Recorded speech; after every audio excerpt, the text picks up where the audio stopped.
नमस्कार विद्यार्थी मित्रांनो, आज आपण भूगोल या विषयाला सुरुवात करणार आहोत। भूगोलातील पाठ 2 अंतर्गत हालचाली हा पाठ आज आपण समजून घेणार आहोत।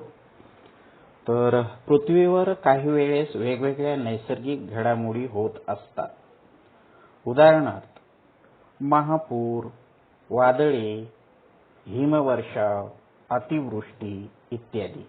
तसेच भूपृष्ठाखालील हालचालींमुळे भूकंप व ज्वालामुखीचा उद्रेक यासारख्या नैसर्गिक घडामोडी होतात। पृथ्वीवरील सजीवांसाठी या घडामोडी म्हणजे आपत्ती असते। नैसर्गिक आपत्तींमुळे जीवित व वित्तहानी होते। या पाठात आपण या अंतर्गत हालचालींची ओळख करून घेऊया। तर तुमच्या स्क्रीनवर हे चित्र दिसतंय, मृत्यूचे तांडव। नेपाळमध्ये झालेला भूकंप आणि ह्या भूकंपामुळे झालेली जीवित हानी दाखवलेली आहे आणि त्याचे डिटेल्स बाजूला दिलेले आहेत। भूकंप रिक्टर स्केलमध्ये मोजला जातो। 7.9 रिक्टर स्केलचा हा धक्का आहे।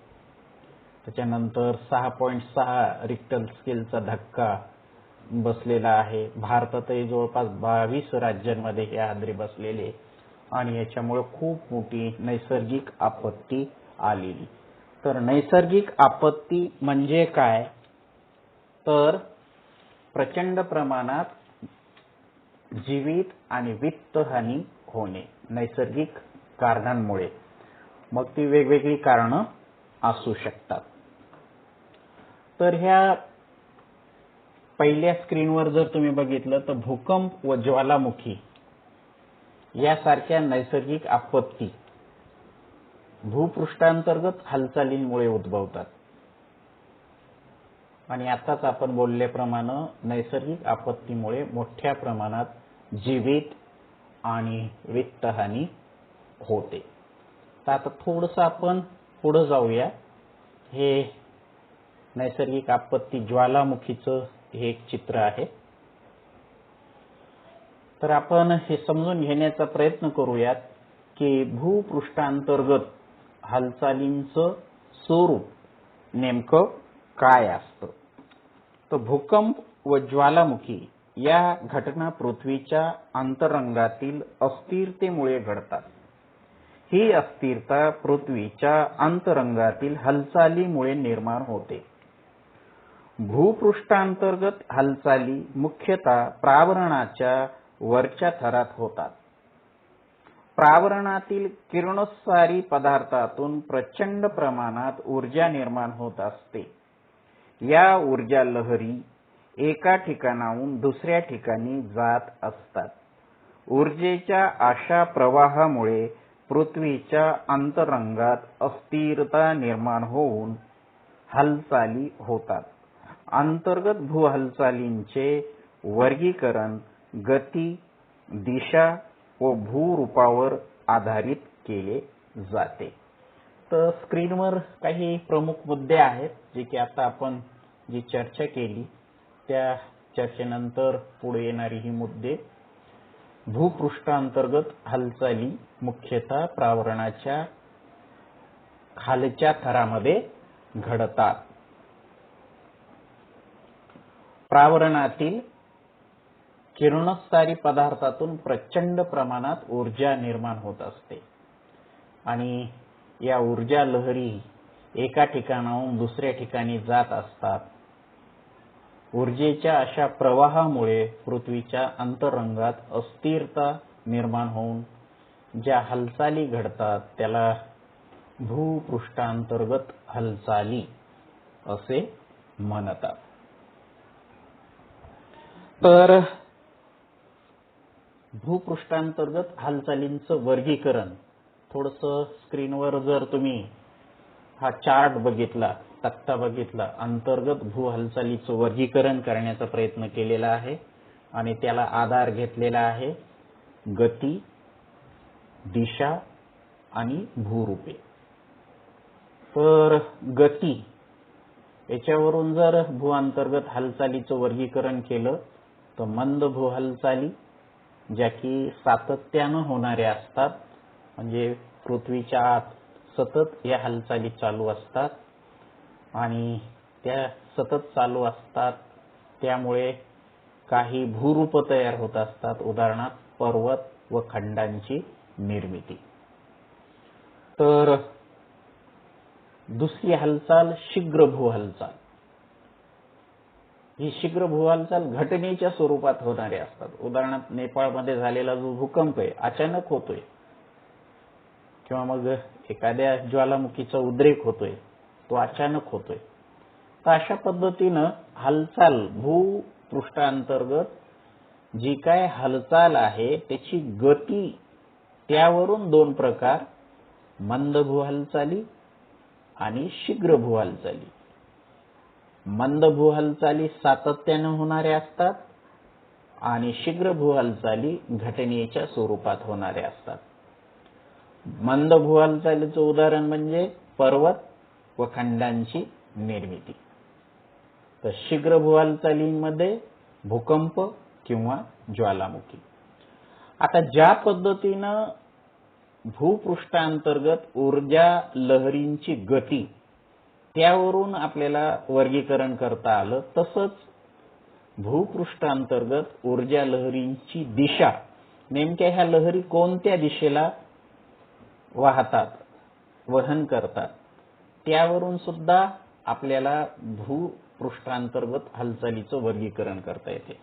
त्यामध्ये स्थितिजान समांतर भू हालचाली म्हणजे पॅरलल आणि ऊर्ध्वगामी किंवा अधोगामी भू हालचाली.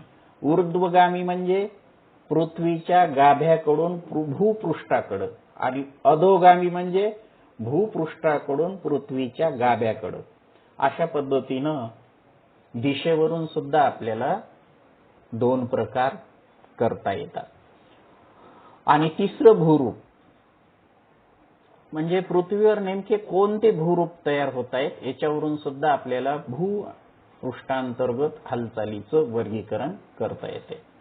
त्याच्यामध्ये अ खंडजन्य भू हालचाली आणि ब पर्वतजन्य भू हालचाली. आता खंडजन्य भू हालचाली याच्यामध्ये भूखंड तयार होणं किंवा पठार तयार होणं किंवा मग उच्चभूमी निर्माण होणं यासारखी भूरूप दिसतात. तर पर्वतजन्य हालचालीमध्ये वलीकरण पर्वत किंवा मग प्रस्तरभंग क्रिया, प्रस्तरभंग म्हणजे खडकाला तडे पडणं, तर यासारख्या गोष्टी घडत असतात. अशा पद्धतीनं जर आपण ह्या तक्त्याचं पूर्ण वर्गीकरण लक्षात घेतलं तर भूपृष्ठांतर्गत हालचालींमुळे गती, दिशा, भूरूप ह्या घटकांचा आधार घेऊन आपल्याला वेगवेगळ्या हालचालींचं वर्गीकरण करता येते. तर ह्या वर्गीकरणातच आपण गतीवर आधारित मंद भू हालचाली याचं डिटेल्स समजून घेण्याचा प्रयत्न करू. मंद भू हालचाली हा भाग आपण समजून घेण्याचा प्रयत्न करू, जे की आपण मागच्या तक्त्यातच बघितलं. मंद भू हालचाली या सातत्यानं घडणाऱ्या असतात किंवा मग शीघ्र भू हालचाली ज्या घटनेच्या स्वरूपात होणाऱ्या असतात. तर आता आपण मंद भू हालचाली डिटेल्स समजून घेण्याचा प्रयत्न करतो, ज्या की सातत्याने होणाऱ्या असतात. याची उदाहरण आपण बघितलंय, पर्वत किंवा खंडांची निर्मिती. तर हा चार्ट जर तुम्ही लक्षात घेतला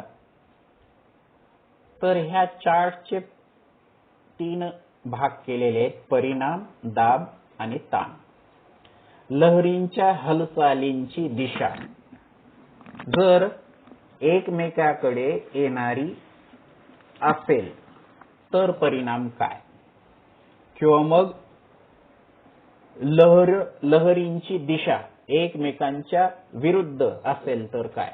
तर एकमेकांकडे येत असेल तर साहजिक दाब पडणार, म्हणजे भूपृष्ठांतर्गत जर खडक असेल आणि जर ह्या लहरी खडकाच्या एकमेकांच्या समोरासमोर येत असतील तर खडकांवर दाब पडणार आहे, किंवा मग ह्या लहरी जर विरुद्ध दिशेने असतील तर खडकावर ताण पडणार आहे. आणि म्हणून पहिल्या तक्त्यातून आपल्याला त्या गोष्टी लक्षात येतात. लहरींच्या हालचालींची दिशा नेमकी काय आहे, त्यावरून दाब पडणं, ताण पडणं. दुसऱ्या रखान्यामध्ये आपल्याला दिसतंय की कठीण खडकावर होणारा परिणाम. जर कठीण खडकावर परिणाम होत असेल तर नेमकं काय होते, कोणती प्रक्रिया घडते, तर प्रस्तरभंग होते. प्रस्तरभंग या संज्ञेचा अर्थ आहे खडकाला तडे जाणे. तर दाब पडल्यावरही खडकाला तडे जाऊ शकतात किंवा वळ्या पडू शकतात, आणि ताण पडल्यावरही प्रस्तरभंग होऊन खडकाचा ठोकळ्यासारखा भाग वर किंवा खाली जाऊ शकतो. तिसरा तक्ता जर आपण विचारात घेतला तर त्यावरून लक्षात येते की मृदू खडकावर होणारे परिणाम. जर खडक मृदू असेल तर वलीकरण. जर खडक मृदू असेल आणि लहरींची हालचालींची दिशा समोरासमोर असेल तर साहजिक मृदू खडक असल्यामुळं वळ्या पडतील. आणि जर लहरींच्या हालचालींची दिशा विरुद्ध असेल तर खडकाला तडे पडून प्रस्तरभंग होऊ शकतोय, किंवा मग खचदरी सारखा प्रकार सुद्धा तयार होऊ शकतोय. त्याच्या बाजूचाच आकृतीला तुम्ही प्रयोग करून बघू शकता. एक कागदी पट्टी घ्यायची, त्या कागदी पट्टीवर दाब द्यायचा. दाब दिल्यावर काय होईल तर त्याचे परिणाम दाखवले. एक तर वली पडेल किंवा मग ताणलं तर ते तुटेल. तर हे प्रयोग तुम्ही पुस्तकामध्ये नंतर व्यवस्थित वाचून घ्यायचे आहेत. आता आपण मंद भू हालचाली, त्याच्यामध्ये आपण पर्वत निर्माण करणाऱ्या हालचाली बद्दलची चर्चा करू. परत मी एकदा सांगतोय की आपण अंतर्गत भू हालचालीचं वर्गीकरण समजून घेण्याचा प्रयत्न करतोय, आणि त्यातला पहिला टप्पा आपण समजून घेतोय की गतीच्या आधारावर भू अंतर्गत हालचाली घडत असताना मंद भू हालचाली ह्या सातत्यानं होणाऱ्या हालचाली आहेत, आणि ह्या मंद भू हालचालींमुळे पर्वत कसे निर्माण होतात ते आपण समजून घेण्याचा प्रयत्न करतोय. तर वली पर्वत, गट पर्वत आणि खचदरी हे मंद भू हालचाली ज्या की भूपृष्ठांतर्गत सातत्याने चालू असतात, त्यामुळं ह्या गोष्टी घडताना आपल्याला दिसतात. तर थोडेसे मुद्दे जर तुम्ही वाचले तर तुमच्या लक्षात येईल. पृथ्वीच्या अंतर्गत भागातून ऊर्जेचे वहन होते. या ऊर्जा लहरींमुळे मृदू खडकांच्या थरावर स्थितीज समांतर म्हणजे पॅरलल व एकमेकांच्या दिशेने दाब पडून वळ्या निर्माण होतात. दाब तीव्र असल्यास वळ्या मोठ्या प्रमाणात पडतात व त्या गुंतागुंतीच्या होत जातात. परिणामी पृष्ठभाग उचलला जातो व वली पर्वतांची निर्मिती होते. उदाहरणार्थ हिमालय, अरवली पर्वत, रॉकी पर्वत, अँडीज आणि आल्प्स पर्वत. तर हिमालयाबद्दल तुम्ही एक ऐकलं असेल की असं म्हटलं जाते की हिमालय हा दरवर्षी 1-1 इंचांनी वाढत जातोय, आणि ती खरी गोष्ट आहे. कारण भूपृष्ठांतर्गत सातत्याने हालचाली चालू आहेत, आणि हिमालयाच्या भूपृष्ठांतर्गत जर खडकाचा विचार केला तर तिथले खडक मृदू आहेत. पण त्या उलट आपल्या महाराष्ट्राचं जर आपण उदाहरण सह्याद्रीच्या पर्वतरांगा जर आपण बघितल्या तर बेसॉल्ट नावाच्या खडकापासून त्या बनलेल्या आहेत. तो खडक अत्यंत टणक आहे. ही गोष्ट आपण इथं लक्षात घेतली पाहिजे. परत आपण याच्याबद्दल थोडंसं बोलूया. पृथ्वीच्या अंतर्गत भागातून ऊर्जेचे वहन होते. या ऊर्जा लहरींमुळे मृदू खडकांच्या थरावर स्थितीस समांतर व एकमेकांच्या दिशेने दाब पडून वळ्या निर्माण होतात. दाब तीव्र असल्यास वळ्या मोठ्या प्रमाणात पडतात व त्यांची गुंतागुंत वाढते. परिणामी पृष्ठभाग उचलला जातो व वली पर्वतांची निर्मिती होते. उदाहरणार्थ Himalaya, Aravalli, Rocky, Andes, Alps हे जगातील प्रमुख वली पर्वत आहेत. तर हे वलीकरणाच्या प्रक्रियेच्या काही आकृत्या आहेत. आकृती क्रमांक 1 मध्ये बघा, दाब पडल्यामुळे कशा पद्धतीच्या वळ्या तयार होतात आणि त्याचे प्रत्यक्ष उदाहरण 2 फोटोग्राफीमध्ये दिसतात. आकृती 2.6 ब, पर्वताच्या वलीकरण झालेला भाग कसा दिसतो ते दाखवलेला आहे.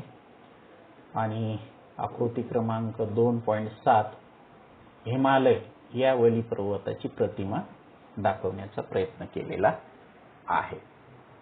आता आपण थोडंसं पुढे जाऊया.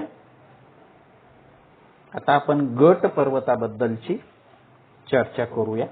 गट पर्वत तर अंतर्गत हालचालींमुळे स्थितीज समांतर व एकमेकांपासून दूर जाणाऱ्या ऊर्जा लहरी निर्माण होतात. अशा वेळी खडकांवर ताण निर्माण होतो. त्यामुळे खडकांना तडे पडतात. हे तडे विभंग म्हणून ओळखले जातात. विभंग म्हणजे खडकाला तडा पडणं. अशाच प्रकारचे कठीण खडकांमध्ये ऊर्जा लहरी एकमेकांकडे आल्याने दाब पडून असे विभंग होतात. बघा, आपण वली पर्वताच्या वेळेस बघितले की भूपृष्ठांतर्गत जे खडक आहेत ते मृदू आहेत, पण गट पर्वतामध्ये आपण बघतोय की भूपृष्ठांतर्गत जर खडक टणक असेल तर काय होते, तर हे आपण समजून घेण्याचा प्रयत्न करतो. 2 समांतर विभंगामधील भूकवचाचा भाग जेव्हा वर उचलला जातो तेव्हा हा उचलला गेलेला भाग ठोकळ्याप्रमाणे दिसतो. असा भूभाग गट पर्वत म्हणून ओळखला जातो. गट पर्वताचा माथा सपाट असतो. त्यामुळे सुरुवातीच्या काळात शिखरे नसतात. त्यांचे उतार तीव्र असतात. उदाहरणार्थ युरोपमधील ब्लॅक फॉरेस्ट पर्वत, भारतातील मेघालय पठार. तर अशा पद्धतीनं गट पर्वत कसे तयार होतात हे समजून घेण्याचा आपण प्रयत्न केलाय. तर मुद्द्यांमध्ये तुमच्या स्क्रीनवर दिसतंय, त्याच्यावर एक नजर टाका. अंतर्गत हालचालींमुळे स्थितीस समांतर एकमेकांपासून दूर जाणाऱ्या ऊर्जा लहरी निर्माण होतात. अशा वेळी खडकावर ताण निर्माण होतो. त्यामुळे खडकांना तडे पडतात. हे तडे विभंग म्हणून ओळखले जातात. खडकांना पडलेल्या तड्यांना विभंग म्हणतात, हे लक्षात घ्या. अशाच प्रकारे कठीण खडकांमध्ये ऊर्जा लहरी एकमेकांकडे आल्याने दाब पडूनही असे विभंग तयार होतात. 2 समांतर विभंगामधील भूकवचाचा भाग वर उचलला जातो तेव्हा हा उचललेला भाग ठोकळ्याप्रमाणे दिसतो. याला गट पर्वत म्हणतात. याची उदाहरणं लक्षात ठेवायची. युरोप खंडामध्ये ब्लॅक फॉरेस्ट पर्वत आणि भारतामध्ये मेघालय पठार हे गट पर्वताचे उदाहरण आहे. आता पुढे जाऊया आपण. गट पर्वतामध्ये दाबाचा परिणाम आणि गट पर्वत यांच्या आकृती दाखवून थोडंसं स्पष्टीकरण करण्याचा प्रयत्न केलेला आहे. तर पहिली आकृती जर बघितली तुम्ही 2.8 अ, ताण आणि ताण पडल्यामुळे काय प्रक्रिया घडते ते दाखवले. म्हणजे भूपृष्ठांतर्गत जर आपण विचार केला तर अशा पद्धतीचा ताण पडून, खडकावर ताण पडून खडक विभंग किंवा खडकाला तडे पडतात. आणि त्याचा परिणाम दाखवलाय आकृती क्रमांक 2.9 मध्ये. दाबाचा परिणाम गट पर्वत कसा वर उचलला जातोय. आणि आकृती क्रमांक 2.9 मध्ये भारतातील मेघालय राज्यातलं मेघालय पठार गट पर्वत त्याचं प्रत्यक्ष छायाचित्र दाखवलं आहे. आता आपण पुढे जाऊया, खचदरी बद्दलची चर्चा करूया. खचदरी तर भूपृष्ठावर स्थितीस समांतर हालचाली जेव्हा परस्पर विरोधी दिशांना होतात तेव्हा भूकवचातील खडकांवर ताण पडतो. ताण वाढल्यास खडकांना तडे पडतात, त्यामुळे विभंग निर्माण होतात. परिणामी दोन्ही बाजूचे खडक सरकतात व खडकांच्या थराची सलगता राहत नाही आणि त्यातून खचदरी निर्माण होते. कधीकधी भूकवचाला ताण पडून समोरासमोर दोन तडे पडतात. त्या दोन तड्या दरम्यानचा भूभाग खचतो. असा खचलेला खोलगट भाग म्हणजे खचदरी होय. स्क्रीनवरचे मुद्दे एकदा नजरेखालून घाला. भूपृष्ठावर स्थितीज समांतर हालचाली जेव्हा परस्पर विरुद्ध होतात तेव्हा भूकवचातील खडकांवर तडे पडतात, त्यामुळे विभंग निर्माण होतो. परिणामी दोन्ही बाजूंचे खडक सरकतात व खडकांच्या थराची सलगता राहत नाही. कधीकधी भूकवचाला ताण पडून समोरासमोर दोन तडे पडतात. त्या दरम्यानचा भूभाग खचतो. यालाच खचदरी असे म्हणतात. तर भारतामध्ये नर्मदा नदी त्याचं एक उदाहरण दाखवलेलं आहे. आफ्रिका खंडामध्ये तशी ग्रेट रिफ्ट व्हॅली आहे आणि युरोपमध्ये राईन नदी हे खचदरीचे उदाहरण आहेत. तर पहिली आकृती क्रमांक 2.10 खचदरी म्हणजे खडकाला तडे पडून कशा पद्धतीने खचदरी निर्माण होते त्याची ती आकृती आहे. आणि आकृती क्रमांक 2.10 नर्मदा नदी त्याचं चित्र आहे. तर अशा पद्धतीनं खचदरी हा प्रकार आपण बघितलाय, जे की मंद भू हालचालींमुळे निर्माण होतो. आता आपण थोडंसं पुढे जाऊया. थोडंसं पुढे जाण्या अगोदर परत जर तुमच्या आठवणीत असेल तर आपण भू हालचालीचं वर्गीकरण समजून घेतोय आणि भू हालचालीचं वर्गीकरण समजून घेत असताना गतीवरून म्हणजे भूपृष्ठाअंतर्गत प्रावरणामध्ये लहरींची गती काय आहे, कशी आहे, यावरून आपण ज्या हालचाली घडतात त्याचा अभ्यास करतोय. त्यामध्ये आपण मंद भू हालचाली समजून घेण्याचा प्रयत्न करतोय आणि आपल्याला हेही कळले की ह्या मंद हालचाली सातत्यानं होणाऱ्या असतात, म्हणजे त्या कधीच थांबत नाहीत. म्हणजे आत्ताही भूपृष्ठाअंतर्गत ह्या हालचाली चालू आहेत आणि त्यातून पर्वतांची निर्मिती कशी होते हे आपण समजून घेण्याचा प्रयत्न केलाय. आणि आता आपण त्यातच खंडांची निर्मिती कशी होते हे समजून घेण्याचा प्रयत्न करतोय. म्हणजेच इथं परत तुम्ही हे लक्षात घेतलं पाहिजे की मंद भू हालचाली पृथ्वीच्या केंद्राकडे किंवा पृथ्वीच्या केंद्रापासून भूकवचाच्या दिशेने होतात. या हालचालींमुळे भूकवचाचा विस्तीर्ण भाग वर उचलला जातो किंवा खचतो. भूकवचाचा भाग समुद्र सपाटीपासून जर वर उचलला गेला तर खंडांची निर्मिती होते आणि म्हणून या भू हालचाली खंड निर्माणकारी हालचाली म्हणून ओळखल्या जातात. अशा हालचालींमुळे विस्तीर्ण पठारांचीही निर्मिती होऊ शकते. परंतु मूळचा भूभाग खाली खचल्यास म्हणजे समुद्र सपाटीपासून खाली, तो समुद्र सपाटीच्या खाली जातो, अशा वेळी तो भूभाग सागराच्या पाण्याखाली जाऊन सागर तळाचा भाग बनतात. तर ह्या दोन आकृत्या दाखवल्यात, त्यातून तुम्हाला ते अधिक समजेल म्हणजे खंड कसे निर्माण होतात. तर अशा पद्धतीनं समुद्र दाखवलेला आहे आणि समुद्राच्या वर उचललेला जो भाग किंवा भूकवच आहे त्यातून खंड निर्माण कसे होतात हे दाखवण्याचा प्रयत्न केलाय अंतर्गत हालचालींमुळे. आणि दुसऱ्या आकृतीमध्ये अंतर्गत हालचालीमुळे समुद्र सपाटीच्या खाली हे अशा वेळी तो भूभाग सागराच्या पाण्याखाली जाऊन सागर तळाचा भाग बनतो हे दाखवण्याचा प्रयत्न केलाय. तर अशा पद्धतीनं आपण हे प्रकरण आणखी संपलेलं नाही. या प्रकरणाचा आपण एक भाग तयार केलेला आहे आणि त्यानुसार आपण अंतर्गत भू हालचालीच्या वर्गीकरणातलं मंद भू हालचाली समजून घेण्याचा प्रयत्न केलेला आहे.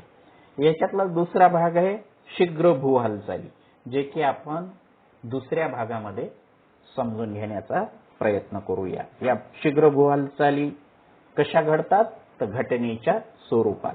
मंद भू हालचाली कशा घडतात सातत्यानं आणि ह्या घटनेच्या स्वरूपात. आणि ह्या घटनेच्या स्वरूपात या हालचाली घडल्यामुळे कोणत्या गोष्टी घडतात तर भूकंप होतोय, ज्वालामुखी होते. तर भूकंप कसे होतात तर हे आपण या पुढच्या पाठामध्ये समजून घेण्याचा प्रयत्न करू. ठीक आहे. नमस्कार. धन्यवाद.